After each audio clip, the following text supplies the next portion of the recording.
सभी प्यारे व्यूअर्स का वार्म वेलकम है Y D your English shooter पे। मेरा नाम है अमन बहल। आज संडे है, एक स्पेशल एक्सरसाइज करेंगे, अपनी इंग्लिश राइटिंग स्किल्स पे काम करेंगे। स्टूडेंट्स को डर लगता है इंग्लिश लिखने में, समझ में नहीं आता शुरू कहाँ से करना है, लिखते हुए हाथ कांपते हैं। लेकिन आप ये भूल जाते हो कि इंग्लिश में लिखना कुछ और नहीं, आपके थॉट्स यानी आपके विचारों को ही इंग्लिश में ट्रांसलेट करना है। अगर अपनी थॉट्स को इंग्लिश में लिखना आपको आ गया तो यही एसे बन जाएगा, यही प्रेसी बन जाएगा, यही समरी और यही आंसर राइटिंग है। अब बात यह है कि इस काम को करें कैसे। इसके लिए सबसे अच्छा तरीका है एक राइटिंग फॉर्मूला जो मैं आपको बताता हूँ उसको आप फॉलो करें। एक आर्टिकल आपके सामने है हिंदी में, भविष्य की खोज में बंजरता के बीज। इसको मैं इंग्लिश में इसी फॉर्मूला को यूज़ करते हुए आपको लिखना सिखाता हूँ। चलिए शुरू करते हैं अपनी क्लास को, इंटरेस्टिंग होगी। आइए कुछ नया सीखते हैं। चलिए पूरा आर्टिकल मिलेगा आपको यहाँ पे इस शीट पे अलग से।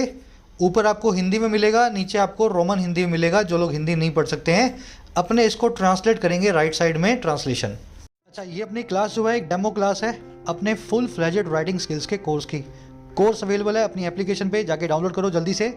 आपकी अपनी ऐप है, फर्स्ट कमेंट में इसका लिंक डाल रहा हूँ। राइटिंग के कोर्स में 70 to 80 आवर्स में आपको इंग्लिश में लिखना सिखाते हैं बिल्कुल बेसिक लेवल से, और किसी भी एग्जाम के सारे टॉपिक्स इसमें कवर्ड हैं एडवांस्ड लेवल तक। आज इस पे कुछ डिस्काउंट्स भी चल रहे हैं, जाके आप इनका फ़ायदा उठा सकते हैं, इस कोड को यूज़ कर लेना। इसी तरीके से ऐप पे आपको बैंकिंग और एसएससी का कोर्स भी मिल जाएगा। इन कोर्सेज में आपका बैंकिंग एसएससी का सारा syllabus with practice sets covered हो जाता है। जाके फ़ायदा ले सकते हो अगर आप मेरी गाइडेंस में एग्जाम्स के लिए प्रिपेयर करना चाहो। ये नंबर साइन पे व्हाट्सअप करें कोई भी क्वेरी हो कोर्स या ऐप से रिलेटेड। शुरू करें। मानव सभ्यता ने प्राकृतिक विकास की एक ऐसी स्थिति प्राप्त कर ली है जहां मानव प्रजाति का पूरे ग्रह पे नियंत्रण आ गया है। काम ढूंढ लो और करने वाला ढूंढ लो। मानव सभ्यता ने और क्या कर लिया है, स्थिति प्राप्त कर ली है, ऐसी मुकाम पे आ गया है। पहला काम ये। दूसरा काम क्या है, मानव प्रजाति का पूरे ग्रह पे नियंत्रण आ गया है। तो ये मानव प्रजाति से भी बन सकता है, मानव प्रजाति का नियंत्रण आ गया है, या ये नियंत्रण से भी बन सकता है, नियंत्रण आ गया है। दोनों ही तरीके से बन सकता है। बनाने की कोशिश करेंगे। पहले लिखो, मानव सभ्यता ने प्राकृतिक विकास की कैसी स्थिति प्राप्त कर ली है। तो मानव सभ्यता को बोलते हैं इंग्लिश में ह्यूमन सिविलाइजेशन। ठीक है। अब प्राप्त करने को क्या बोलते हैं, प्राप्त करने को बोलते हैं फाइंड करना, गेन करना, अचीव करना या अटेन करना। आ रही है बात समझ में। कोई चीज़ आपको मिलती है ना तो आप उसको फाइंड, गेन या अचीव या अटेन करते हो। फाइंड सिंपल वर्ड है, फिर गेन, फिर अचीव, फिर अटेन थोड़ा सा और अच्छा वर्ड है। चारों में से कोई भी यूज़ कर लेंगे। और प्राप्त कर ली है, ये काम हो चुका है, तो मैं इसको परफेक्ट टेंस में लिखने की कोशिश करूँगा। मैं लिखूँगा हैज़ फाउंड, गेन्ड, अचीव्ड और अटेन्ड। समझ में आ गया। तो मानव सभ्यता ने प्राप्त कर लिया है। अब क्या प्राप्त कर लिया है, एक ऐसी स्थिति। अब इसको स्थिति को इंग्लिश में बोलते हैं अ स्टेट। तो सच अ स्टेट। अब ये स्थिति किसकी है, ये स्थिति है प्राकृतिक विकास की, नेचुरल डेवलपमेंट की। तो अ स्टेट या स्थिति ऑफ प्राकृतिक विकास यानी कि नेचुरल डेवलपमेंट। देखो ऐसे बनता है सेंटेंस। जो फॉर्मूला मैं आपसे बताना चाह रहा हूँ ना, फॉर्मूला ये है, human civilisation has found, gained, achieved या attained such a state of natural development, है ना। अब इन चारों में से एक वर्ड पकड़ लेते हैं। मान लो मैं एडवांस्ड वाला ले लेता हूँ, इसको बाकी को छोड़ देता हूँ। अब बता दो वो इसके आगे का सेंटेंस क्या है, उसको भी अपने ट्रांसलेट करेंगे। जहाँ मानव प्रजाति का पूरे ग्रह पे नियंत्रण आ गया है। अब जहाँ के लिए क्या लिखें, जहाँ के लिए लिखेंगे वेयर, ऐसा लिखेंगे ना वेयर। तो कह रहा है वेयर मानव जाति का पूरे ग्रह पे नियंत्रण आ गया है। अब इसको कैसे बनाएं, तो where human species has gained नियंत्रण over the entire planet. Planet मतलब ग्रह, एंटायर मतलब पूरा, नियंत्रण ओवर मतलब कंट्रोल आ गया है। ह्यूमन स्पीसीज को मिल गया तो स्पीसीज हैज गेन्ड। आई बात समझ में। तो ऐसे आपको सेंटेंस को लिखना चाहिए। नियंत्रण को बोलते हैं कंट्रोल। अच्छा, ये देखो वेयर आप जो देख रहे हो ना, इस वेयर को लिखना चाहिए आपको वेयर इन। ये मैं आपको अलग से भी करवा देता हूँ। वेयर और वेयर इन में क्या फ़र्क है, कब आपको वेयर इन लगाना है। एक बार पूरा सेंटेंस देख लो, इसमें कोई कमी है तो वो देख लेते हैं, फिर इसकी वेयर इन की कहानी मैं आपको बताता हूँ। Human civilisation has attained such a state of natural development wherein human species has gained control over the entire planet. ठीक है, चलो, तो ये पूरा नियंत्रण है ना, तो पूरा नियंत्रण के लिए अपने को कंप्लीट कंट्रोल लिखना चाहिए। कंप्लीट कंट्रोल, कंप्लीट को एब्सोल्यूट भी बोलते हैं, एब्सोल्यूट कंट्रोल भी, एब्सोल्यूट कंट्रोल लिखोगे तो और अच्छा वर्ड यूज़ करोगे। Complete control is equal to absolute control. चलिए, हो गया पूरा सेंटेंस। अब ये वेयर इन का चक्कर देखते हैं, एक अलग से आपको टिप दे देते हैं। देखिए, वेयर मतलब जहाँ, वेयर इन मतलब जिसके अंदर, वैसे ही देयर मतलब वहाँ, और देयर इन मतलब उसके अंदर। देखो, ह्यूमन स्पीसीज ने एक ऐसी स्टेट को पाया है जिसके अंदर हमें गेन मिल गया है पूरे प्लेनेट का। जहाँ नहीं मिला है, कोई जगह नहीं बता रहे हैं, इस स्टेट, इस अवस्था की बात कर रहे हैं जिसके अंदर स्थिति में ऐसा हुआ है। तो जब किसी स्टेट में कुछ होता है तब आप वेयर इन या देयर इन को यूज़ करते हैं। जैसे डायबिटीज़ एक ऐसी बीमारी है जिसमें ब्लड शुगर बढ़ जाती है, तो मैं लिखूँगा डायबिटीज़, डायबिटीज़ एक ऐसी बीमारी है, is such a disease, such a disease, disease. अब देखो जिसमें, तो जिसमें के लिए क्या बोलूँगा, वेयर इन। तो कह रहे जिसमें वेयर इन ब्लड शुगर बढ़ जाती है। ब्लड शुगर, ब्लड शुगर बढ़ने को बोलते हैं इंक्रीज होना, है ना, इंक्रीजेस। ऐसे आप वेयर इन को यूज़ कर सकते हैं। ब्लड शुगर बढ़ जाती है, इसको, इसकी जगह आप यूँ भी लिख सकते हो, the levels of, levels of blood sugar increase. ये और अच्छा लगता है, ब्लड शुगर के लेवल बढ़ जाते हैं ना, levels of blood sugar increase. वैसे ही अगर देयर इन को यूज़ करना हो, ये भी बहुत आसान है। शालिनी बहुत और ओवर कॉन्फिडेंट है और वहीं उसकी कमजोरी छिपी है। Shalini is very very over confident, over confident and, अब देखो वहीं उसके अंदर, वहीं वहीं, यहाँ पे देयर नहीं, यहाँ आएगा therein, and therein उसकी कमजोरी छिपी है। तो देयर इन इज़ हिडन, वहीं पे छिपी है, देयर इज एन हिडन हर कमजोरी, कमजोरी को बोलते हैं वीकनेस। इस तरीके से वेयर इन और देयर इन को अपनी राइटिंग का पार्ट बना के चलें। जब किसी अवस्था के अंदर, किसी मामले के अंदर कोई चीज़ छिपी हो, रखी हो, तो वेयर इन और देयर इन को यूज़ करना है। ये एक्स्ट्रा टिप है, इसको नोट कर लेना अपनी डायरी में। अब आ जाओ नेक्स्ट सेंटेंस की तरफ।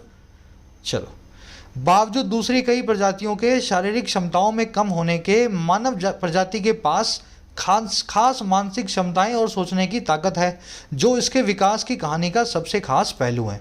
लंबा सेंटेंस है, कह रहा है बावजूद दूसरी कई प्रजातियों से शारीरिक क्षमताओं में कम होने के, काम क्या हुआ है, काम हुआ है कि मानव प्रजाति के पास खास क्षमताएं और सोचने की ताकत है। मानव प्रजाति जो है ना, ह्यूमन स्पीसीज, मानव प्रजाति ह्यूमन स्पीसीज, उसके पास ये क्षमताएं और ताकत है, और ये जो है ना, ये इसकी विकास की कहानी का खास पहलू है। बस दो ही काम हुए हैं। तो पहले बावजूद से शुरू करना है। बावजूद को इंग्लिश से बोलते हैं डिस्पाइट, डिस्पाइट। कह रहा है बावजूद होने के, होने को इंग्लिश में बोलते हैं बीइंग। आ रही है बात समझ में? डिस्पाइट एक प्रेपोजिशन है, बीइंग यहाँ पे एक वर्ब की आईएनजी फॉर्म जेरेंट है। ये स्ट्रक्चर मैं आपको अभी नीचे अलग से करवाऊंगा, ठीक है। बावजूद होने के, तो डिस्पाइट बीइंग, और क्या होने के, दूसरी प्रजातियों से शारीरिक क्षमताओं में कम होने के। तो डिस्पाइट बीइंग, अब देखो कम होने को इंग्लिश में क्या बोलते हैं, मैं ऐसा लिख देता हूँ ना, वीकर, वीकर देन दूसरी प्रजाति, अदर स्पीसीज, ठीक है। और किस में, शारीरिक क्षमताओं में। शारीरिक को बोलते हैं फिजिकल और क्षमताओं को बोलते हैं कैपेबिलिटीज। बावजूद होने के कमजोर, वीकर, दूसरी कई प्रजातियों से, देन मैनी अदर स्पीसीज, दूसरी कई है ना तो मैनी अदर कर दो, मैनी अदर स्पीसीज। और किस चीज़ में, शारीरिक क्षमताओं में, तो वीकर इन फिजिकल कैपेबिलिटीज। आप इसको यहाँ भी लिख सकते थे, despite being weaker in physical capabilities than many other species, ऐसा भी लिख सकते थे। अब यहाँ लगा दो कोमा, ये पूरा एडवर्बियल फ्रेज है, इसको अलग से लगाना है कोमा करके। अब है क्या, मानव के प्रजाति के पास कई मानसिक क्षमताएं और सोचने की ताकत है। तो मानव प्रजाति मतलब ह्यूमन स्पीसीज। अब याद रखना, ह्यूमन स्पीसीज हमेशा अपने आगे द लेगी। कोई भी स्पीसीज होती है, खास होती है, उसको आगे द लगा के बताया जाता है। तो द ह्यूमन स्पीसीज हैज़, इसके पास हैज़ मतलब इसके पास है। अब क्या क्या है इसके पास, खास मानसिक क्षमताएं, लिख देता हूँ खास मानसिक क्षमताएं, क्षमताएं। और क्या है इसके पास, एंड लगा के बता देता हूँ, सोचने की ताकत, सोचने की ताकत। बस यही तो लिखना था। सोचने की ताकत को इंग्लिश में बोलते हैं द पावर ऑफ थिंकिंग। सोचने की ताकत द पावर ऑफ थिंकिंग, बोलने की ताकत द पावर ऑफ स्पीकिंग।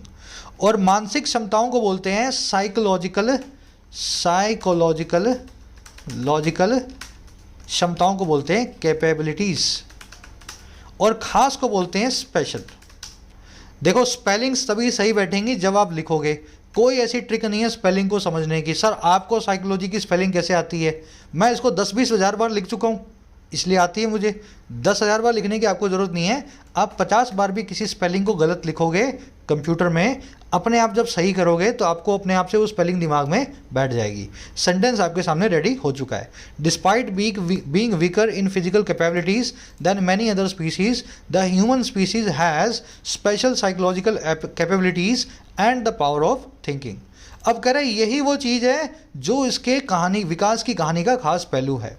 तो मैं लिख सकता हूँ विच इज अ खास पहलू ऑफ इसके विकास की, of the story of its विकास। बस विच मैंने रिलेटिव प्रोनाउन लगाया, जिसका काम यही होता है कि कौन सी चीज़ क्या है, तो यही एक खास पहलू है। तो मैं लिख देता हूँ विच इज़ अ स्पेशल पहलू को बोलते हैं इंग्लिश में एस्पेक्ट। अगर आज तक नहीं पता था तो अब नोट कर लेना, बहाना ना हो सर मुझे पता नहीं था। तो which is a special aspect of the story of human development लिख देता हूँ, ह्यूमन डेवलपमेंट। इसका विकास मतलब ह्यूमन का विकास है ना, तो ह्यूमन डेवलपमेंट लिख सकते हैं। सेंटेंस आपका रेडी है। अब इसमें आप 1000 चीज़ें और कर सकते हो और अच्छे वर्ड्स को यूज़ कर सकते हो, लेकिन बेसिक स्ट्रक्चर यही होती है, ऐसे ही आपको सेंटेंस बनाना होता है। अब कुछ चीज़ें अब मैं चेंज कर देता हूँ, जैसे मैं पावर ऑफ थिंकिंग को पावर ऑफ इमेजिनेशन बोल देता हूँ। सोचने की ताकत है, उसको इमेजिनेशन की ताकत भी बोल सकते हैं ना, पावर ऑफ इमेजिनेशन। और वैसे ही खास के लिए अपने पास एक वर्ड है एक्स्ट्राऑर्डिनरी, तो इसको बोलते हैं एक्स्ट्राऑर्डिनरी। ठीक है, स्पेशल की जगह एक्स्ट्राऑर्डिनरी। जैसे यहाँ भी स्पेशल आ रहा है, यहाँ भी स्पेशल आ रहा है, तो इधर इसको एक्स्ट्राऑर्डिनरी बना दो, फिर दूसरी जगह स्पेशल लिख दो, ताकि एक वर्ड 2 बार रिपीट नहीं हुआ।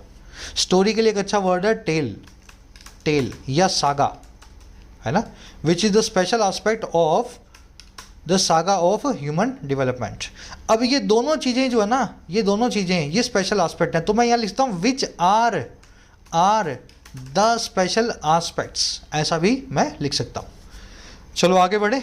अब ये मैं आपको 2 स्ट्रक्चर्स हैं एक्स्ट्रा राइटिंग टिप पे, फटाफट देख लो। बावजूद ऐसा करने के और बावजूद ऐसा होने के, अगर ऐसा आपको लिखना हो इंग्लिश में तो कैसे लिखोगे। देखो बावजूद के लिए हम सही वर्ड यूज़ करते हैं डिस्पाइट, लेकिन ऐसा नहीं है, डिस्पाइट के अलावा दूसरे वर्ड्स भी हैं, इन स्पाइट ऑफ और नॉट विद सेंडिंग भी आ सकता है। तो जो भी काम हो रहा है इसके बाद में वर्ब के एनजी फॉर्म से बता दो।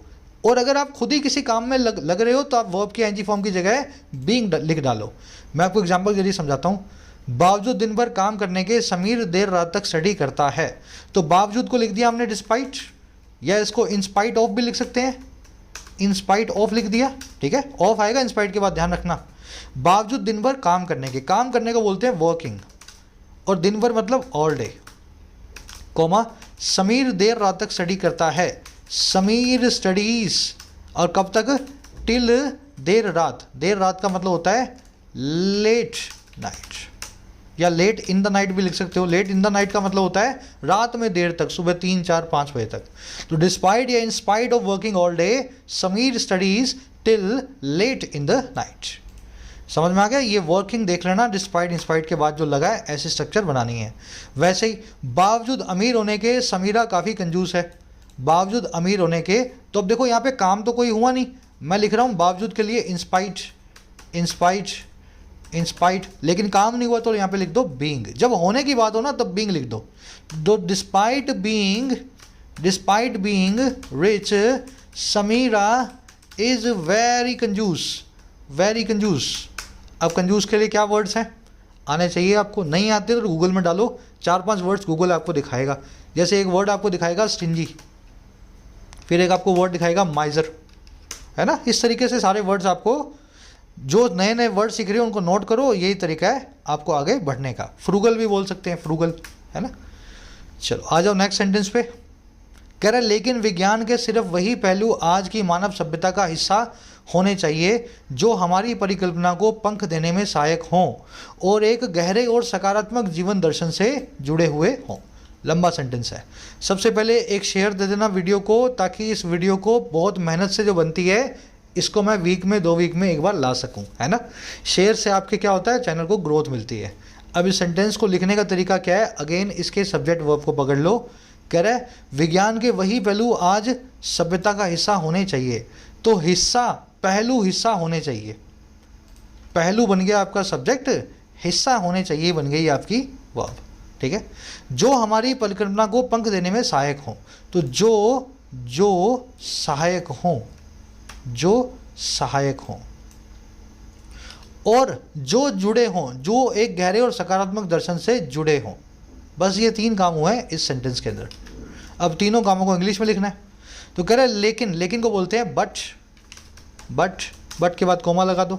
विज्ञान के वही पहलू आज की मानव सभ्यता का हिस्सा होने चाहिए। तो पहलू को बोलते हैं एस्पेक्ट्स, और एस्पेक्ट्स किसके हैं, विज्ञान के, तो ऑफ विज्ञान। विज्ञान को बोलते हैं साइंस, तो साइंस ही लिख दो, है ना। तो एस्पेक्ट्स ऑफ साइंस। अब हिस्सा होने चाहिए, चाहिए को बोलते हैं शुड। शुड के बाद में बेस फॉर्म आती है बी हमेशा, अगर कोई वर्ब नहीं आ रही है तो वर्ब तो यहाँ पे है नहीं, हिस्सा होना तो मतलब शुड बी, और हिस्सा को बोलते हैं अ पार्ट। अब हिस्सा किसका होना है, आज की मानव सभ्यता का, तो ऑफ द मानव सभ्यता। मानव सभ्यता को बोलते हैं ह्यूमन सिविलाइजेशन, और किसकी है, आज की, तो ऑफ टुडे। ऐसे छोटे छोटे वर्ड पकड़ते जाओ, पूरा सेंटेंस रेडी हो जाएगा। But aspects of science should be a part of human civilization of today. अब देखो वही, सिर्फ वही, ये कह रहा है सिर्फ वही। सिर्फ को बोलते हैं ओनली, ठीक है, और वही को बोलते हैं द वेरी। द वेरी नया है आपके लिए शायद ये पूरा। वही को बोलते हैं द वेरी, लिख लो कहीं नोट करो। और सिर्फ बोलते हैं ओनली को, या ओनली को जस्ट भी बोल सकते हैं इसको, है ना। तो कह रहे हैं बट ओनली द वेरी, या वही खास, the very aspects of science should be a part of human civilization of today. अब देखो कह रहा है जो हमारी परिकल्पना को पंख देने में सहायक हों। अब एस्पेक्ट्स के लिए एक रिलेटिव प्रोनाउन चाहिए। एस्पेक्ट्स के लिए कौन सा रिलेटिव प्रोनाउन करूंगा मैं यूज़, विच करूंगा या दैट करूंगा, ठीक है। वैसे अगर कोई खास एस्पेक्ट होता, कोई प्रॉपर नाउन होता तो विच आना चाहिए, नहीं तो दैट आना चाहिए। तो मैं यहाँ दैट लिख देता हूँ। दैट जो सहायक हैं, तो दैट आर हेल्पफुल। मददगार हैं, सहायक हैं, तो उसके लिए हेल्पफुल यूज़ करते हैं, तो दैट आर हेल्पफुल। और हेल्पफुल किस में, हमारी परिकल्पना को पंख देने में। तो हेल्पफुल इन गिविंग पंख टू हमारी परिकल्पना, बस। और दूसरे काम क्या करने में, दूसरा काम है वो एक गहरे सकारात्मक जीवन दर्शन से जुड़े हों। एंड देखो that are helpful in giving पंख टू हमारी परिकल्पना। एंड दैट, ये दैट ऑलरेडी आ चुका है, दूसरी बार लिखने की जरूरत नहीं है। दैट आर जुड़े हुए, और किसके साथ, विद किसके साथ जुड़े हुए हैं, एक गहरे और सकारात्मक जीवन दर्शन से। विद अ गहरे एंड सकारात्मक जीवन दर्शन। स्ट्रक्चर बन चुकी है, अब सिर्फ वर्ड्स को रिप्लेस करना है अपनी नॉलेज के और गूगल की सहायता से, ठीक है। तो that are helpful in giving पंख, पंख को बोलते हैं विंग्स। पंख किसको दिया, टू हमारी परिकल्पना। हमारी को बोलते हैं अवर, परिकल्पना को बोलते हैं इमेजिनेशन, ठीक है। और जुड़े हुए को बोलते हैं कनेक्टेड। तो दैट आर जुड़े हुए, कनेक्टेड विद, जुड़े हुए मतलब कनेक्टेड विद, और किससे, एक गहरे, गहरे को बोलते हैं डीप। और सकारात्मक, सकारात्मक को बोलते हैं पॉजिटिव। और जीवन दर्शन को बोलते हैं लाइफ फिलॉसफी। जीवन मतलब लाइफ, जीवन मतलब लाइफ, दर्शन मतलब फिलॉसफी, यानी कि जानते हो ना फिलॉसफी, लाइफ फिलॉसफी, फिलॉसफी। बना सेंटेंस कि नहीं बना, बहुत प्यार से बन जाता है, कोशिश करके देखो। पेन चलाओ यार, पेन चलाओ, जितना चलेगा इस लेवल तक पहुंचने में आपको टाइम बिल्कुल भी नहीं लगेगा। But only the very aspects of science should be a part of human civilization of today. Those aspects that are helpful in giving wings to our imagination and are connected with a deep and positive life philosophy. चलो आगे बढ़ते हैं next sentence पे। ये last sentence होगा, इसके बाद कुछ सेंटेंसेस आपको क्विज में दूंगा आज के। कह रहा साथ ही विज्ञान और प्रौद्योगिकी का वही रूप स्वीकार्य है और बढ़ावा दिया जाना चाहिए जो हमें ब्रह्मांड के रहस्यों को सुलझाने और जीवन के दायरों को दूसरे ग्रहों तक फैलाने में सहायक हों। देखो सेंटेंस थोड़ा टेढ़ा मेढ़ा सा है ना, लेकिन इसमें पकड़ो काम क्या हुआ है। कह रहे वही रूप स्वीकार्य है, तो रूप यानी कि फॉर्म, स्वीकार्य है यानी कि इज एक्सेप्टेबल, और बढ़ावा दिया जाना चाहिए, बढ़ावा यानी कि एनकरेज किया जाना चाहिए, शुड बी एनकरेज्ड। आ रही है बात समझ में। जो हमें इन सब काम करवाने में, एक तो पहला काम रहस्यों को सुलझाना, दूसरा जीवन के दायरों को दूसरे ग्रहों तक फैलाने में, जो इन कामों में सहायक हो या हेल्पफुल हो, बस ऐसे ही पकड़ना है। तो साथ ही को बोलते हैं बिसाइड्स, और इसके लिए एक और वर्ड है मोर ओवर। अगर साथ ही को इंग्लिश में यूज़ करना है तो दो वर्ड्स हैं हमारे पास, पहला है बिसाइड्स, दूसरा है मोर ओवर। अब हुआ क्या, प्रौद्योगिकी और विज्ञान का वही रूप स्वीकार्य है, द फॉर्म इज स्वीकार्य। स्वीकार्य को बोलते हैं एक्सेप्टेबल, एक एडजेक्टिव है, द फॉर्म इज एक्सेप्टेबल। और फॉर्म किसकी है, प्रौद्योगिकी और विज्ञान की। तो विज्ञान को बोलते हैं साइंस, प्रौद्योगिकी को बोलते हैं technology. The form of science and technology is acceptable. इनका वही रूप स्वीकार्य है। अब देखो वो कौन सी फॉर्म है, यहाँ पे वही के लिए कौन सा अपने को यूज़ करना है फ्रेज, ऊपर बताया था द वेरी, तो यहाँ पे लिख दो the very form of science and technology is acceptable. अब यहाँ पे बता दो वो कौन सी है, जो सहायक हो, जो ये सारे काम करने में सहायक हो, विच या दैट इज सहायक यानी कि हेल्पफुल। बस सेंटेंस आपका रेडी है। तो इसी के साथ साथ बिसाइड्स या मोर ओवर, वही खास, the very form of science और टेक्नोलॉजी इज एक्सेप्टेबल, वही खास रूप जो है स्वीकार्य है, जो इस काम में मददगार हो। अब वो काम क्या है, इन लगा के बता दो। हेल्पफुल पहला है इन ब्रह्मांड के रहस्यों को सुलझाने में, इन सुलझाना द रहस्य ऑफ ब्रह्मांड, ठीक है। और दूसरा क्या, इन फैलाना जीवन का दायरा दूसरे ग्रहों तक, तो इन फैलाना जीवन यानी लाइफ का दायरा टू अदर प्लैनेट्स। ये मैं इस तरीके से बता रहा हूँ जैसे मेरा दिमाग काम करता है, मतलब मैं इन वर्ड्स को दिमाग में इंग्लिश में लिखता जाता हूँ, पहले हिंदी बनाता हूँ, इंग्लिश बनाता हूँ, ऐसे पूरा सेंटेंस जो है, स्पेलिंग गलत होगी इसके ना, पूरा सेंटेंस आपका रेडी हो जाता है। तो सुलझाने को बोलते हैं अनटेंगल या अनरेवल या सॉल्व। अगर सॉल्व ना समझ में, दोनों ना समझ में आ रहे हैं तो सॉल्व तो आपको आता ही है, solve the query, solve the puzzle, resolve भी लिख सकते हो इसको। तो विच इज हेल्पफुल इन, अब देखो इन प्रेपोजिशन है तो यहाँ लिखोगे अनटेंगलिंग, अनरेवलिंग एंड रिजॉल्विंग, ठीक है। और रिजॉल्व किसको करना है, रहस्य को, तो रहस्य को बोलते हैं पजल या मिस्ट्री। अब ये मिस्ट्री कई सारी हैं तो मिस्ट्रीज, और पजल भी कई सारी हैं तो पजल्स, और ब्रह्मांड को बोलते हैं यूनिवर्स। अब यूनिवर्स हमारा एक खास है तो द यूनिवर्स है ना, तो द यूनिवर्स। आ रहा है बात, इतनी बात समझ में आई। इसमें सही वर्ड्स को अपने चूज कर लेते हैं। That is helpful in untangling, unravelling या रिजॉल्विंग द पजल्स या मिस्ट्रीज ऑफ द यूनिवर्स। अब एक ही वर्ड पकड़ लो यहाँ पे मिस्ट्रीज, ऊपर एक ही वर्ड पकड़ लो रिजॉल्विंग, ठीक है। और दूसरा काम क्या है, साथ में ये हेल्पफुल है फैलाने में जीवन के दायरे को दूसरे प्लैनेट्स तक, तो आर हेल्पफुल इन, फैलाने को बोलते हैं एक्सपैंड करना, तो इन एक्सपैंडिंग। अब देखो लाइफ का दायरा, लाइफ के दायरे को बोलते हैं द स्कोप, दायरे को बोलते हैं स्कोप ऑफ लाइफ, लाइफ का दायरा। बना के नहीं बना सेंटेंस पूरा, एकदम बूंद बूंद से गड़ा बढ़ता है ना, छोटी छोटी बूंद से सेंटेंस बनाने के सीखो, एक एक वर्ड को पकड़ो, इंग्लिश में लिखो, आपको पता नहीं लगेगा कब आपका सेंटेंस रेडी हो गया।